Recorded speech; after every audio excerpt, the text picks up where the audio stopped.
లేదు మీరు చేసే రచ్చ మేము కూడా చూపించుకోవాలి కదా, మీరు ఇలాంటి దానికే కదా, మీరు పబ్లిసిటీ కోసమే వస్తారు కదా, మీరు అమ్మాయిలు ఇలాంటి బట్టలు వేసుకొని ఈ టైంలో పబ్లిక్కి తిరిగేది మీరు దీనికోసమే కదా అని చెప్పారు.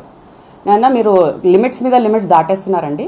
పాయింట్ ఎక్కడి నుంచి స్టార్ట్ అయ్యి ఎక్కడికి వెళ్తుంది మీకు కూడా అర్థం కావట్లేదు. ప్రశాంతంగా కొంచెం పాజ్ తీసుకొని ఆలోచించానే మాట్లాడండి అంటే ఎవ్వరు తగ్గట్లే, ఒకళ్ళ తర్వాత ఒకళ్ళు. అప్పుడు నేను లైవ్ స్టార్ట్ చేశాను. సరే, నా రియాక్షన్ స్టార్ట్ అయింది, లైవ్లో అప్లోడ్ అయింది.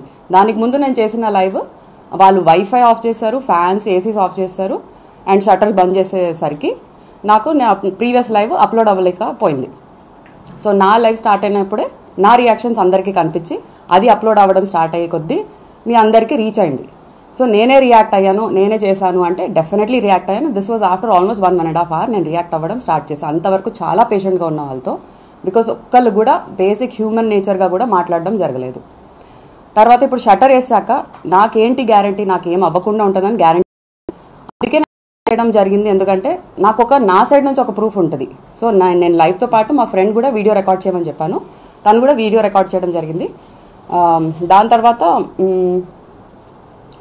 The first bad word that I used was భోసిడీకే అని వాడాను. సో ఓకే, భోసిడీకే మీనింగ్ మీకు తెలుసా, ఎందుకు అంత హర్ట్ అవుతున్నారని చెప్పాను. మీరు పోనీ భోసిడీకేనా అన్నాను. నేను కాదన్నారు. మరి ఎందుకు మీకు ఎఫెక్ట్ అవుతుంది అన్నా.